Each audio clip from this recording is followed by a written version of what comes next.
జై శ్రీమన్నారాయణ. అందరికీ నమస్కారం అండి. దుస్తులు లేకుండా స్నానం చేసే ప్రతి మగవాడు కూడా ఈ వీడియోని చూడాలి.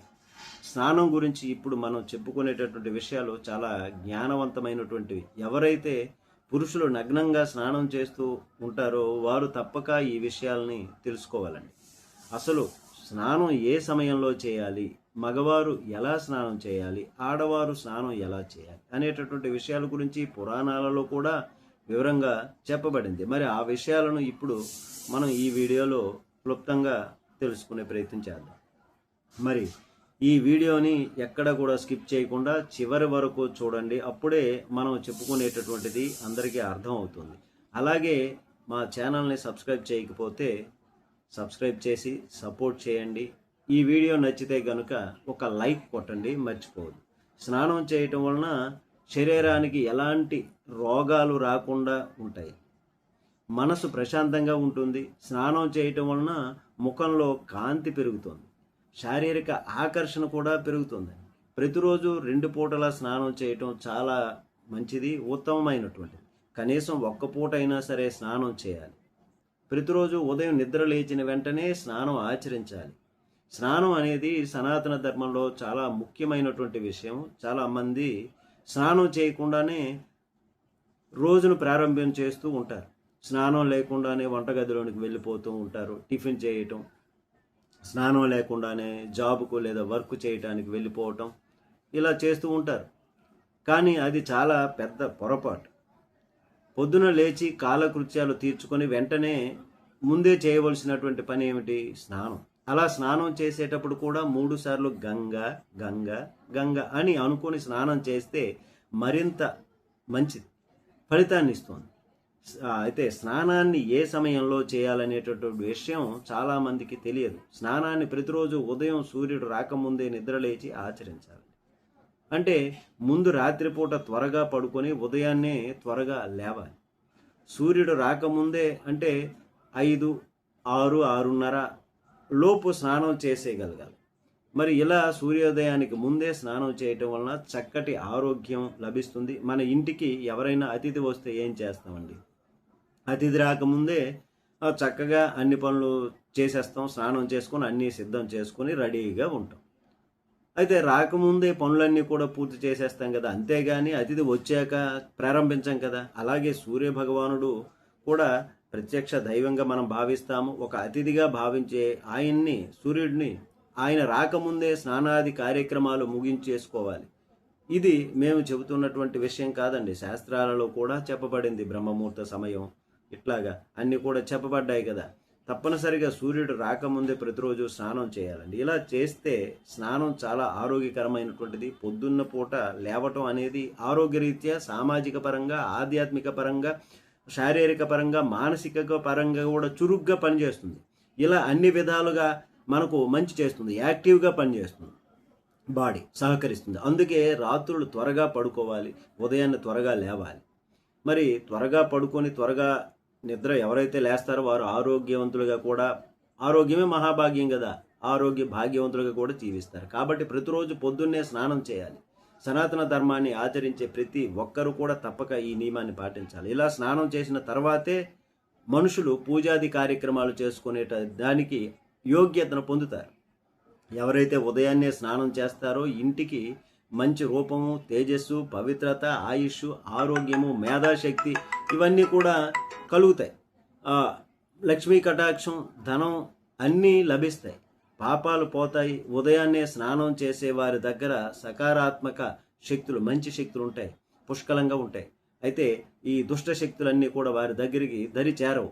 ఇక ఎవరెవరు స్నానం ఎలా చేయాలి అనేటటువంటి విషయాన్ని చూస్తే 12 సంవత్సరాల లోపు వయసు కలిగినటువంటి ఆడపిల్లలు, మగపిల్లలు ఒంటి మీద వస్త్రాలు లేకుండా స్నానం చేయవచ్చు. దానిలో ఎలాంటి తప్పు లేదు. కానీ 12 సంవత్సరాల వయసు దాటిన తర్వాత మగవారు తప్పనిసరిగా మొలకు వస్త్రాన్ని కట్టుకొని స్నానం చేయాలి.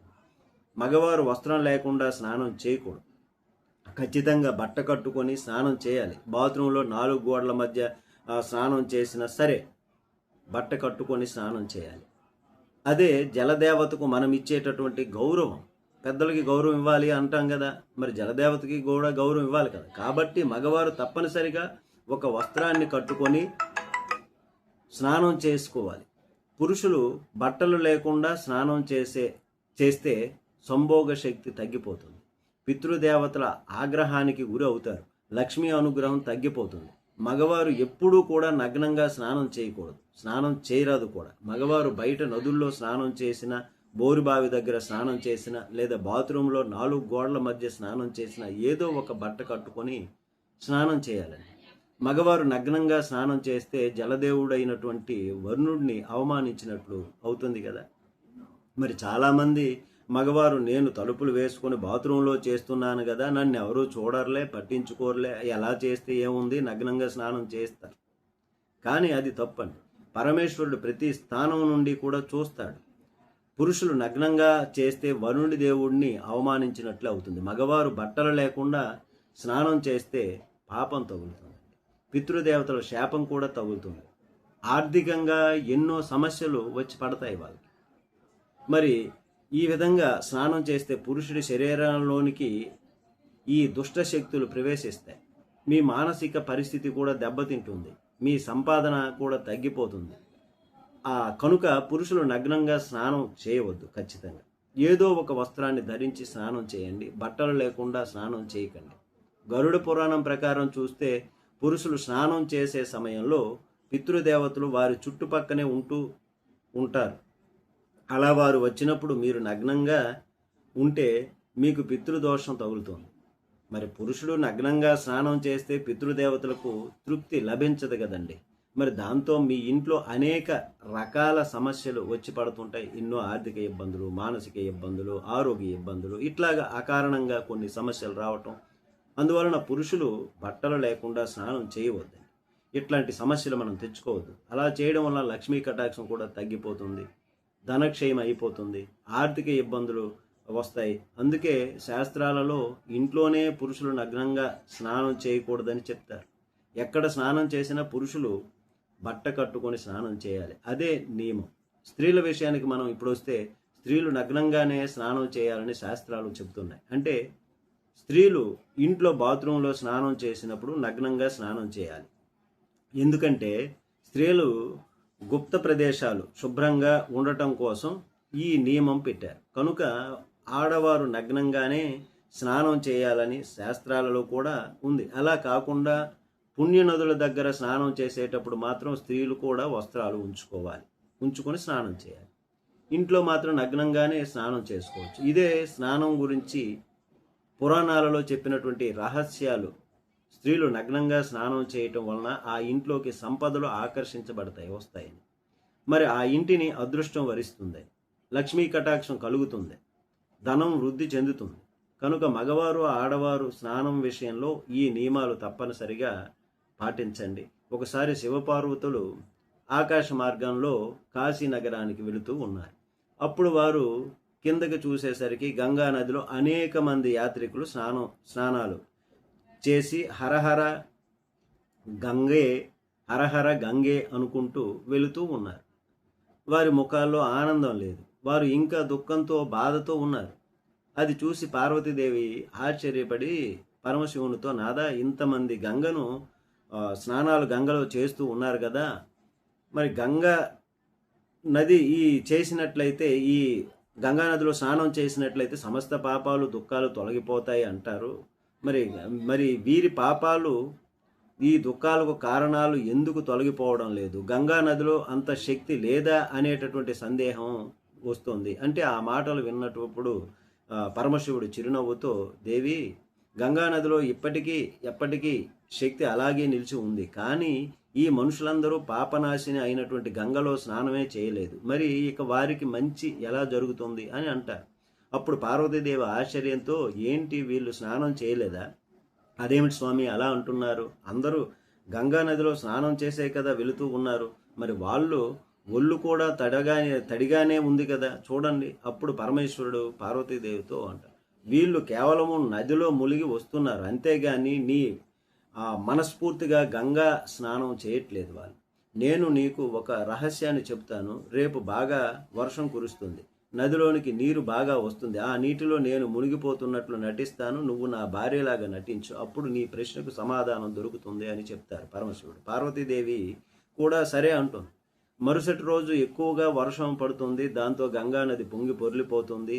ముందు రోజు శివుడు చెప్పినటువంటి ప్రకారం పార్వతి పండు ముత్తైదు రూపంలో ధరించి శివుడు ఒక వృద్ధుడి రూపంలో ధరిస్తాడు. అప్పుడు ఆ పండు ముత్తైదు గంగా నది ఒడ్డున కూర్చొని గంగలో మునిగిపోతున్నటువంటి ఒక వృద్ధుణ్ణి చూపిస్తూ దయచేసి నా భర్తను కాపాడండి అంటూ కేకలు వేస్తుంది. ఆ మాటలు విని ఈత వచ్చినటువంటి చాలామంది గంగలో దూకి ఆమె పతి ప్రాణాలను రక్షించేందుకు ముందుకు వచ్చారు. అలా వారు రాగానే వృద్ధురాలు, అయ్యా, నా భర్త ఎటువంటి పాపాలు చేసి ఎరుగడు కనుక ఎటువంటి పాపాలు చేయని వారే ఆయనను కాపాడటానికి నదిలో దిగండి.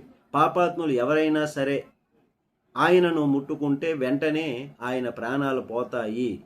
అంతేకాదు ఆయన తాకిన వారి తల బద్దలవుతుంది, ఆయన తాకిన వారిది. కనుక మీలో పాపం లేకుండా ఉన్నటువంటి వాళ్ళు మాత్రమే ఆయనను రక్షించేందుకు పూనుకోండి అని చెప్తుంది.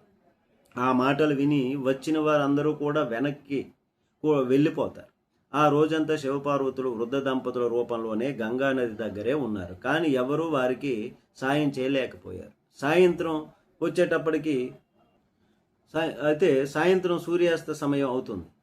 అప్పుడు ఒక వ్యక్తి వచ్చి, అమ్మా, నేను నదిలో దిగి నీ భర్తను కాపాడుతాను అని చెప్పి నదిలో దూకి కొట్టుకుపోతున్నటువంటి వృద్ధుడి రెక్క పుచ్చుకొని తన వీపు మీద ఆయనను మోస్తూ ఒడ్డుకు తీసుకొచ్చారు. అప్పుడు వృద్ధురాలు రూపంలో ఉన్నటువంటి పార్వతీదేవి అతనికి కృతజ్ఞతలు చెబుతూనే, నాయనా, నీవు ప్రాణాలకు తెగించి మరీ నా మాంగళ్యం దక్కించావు.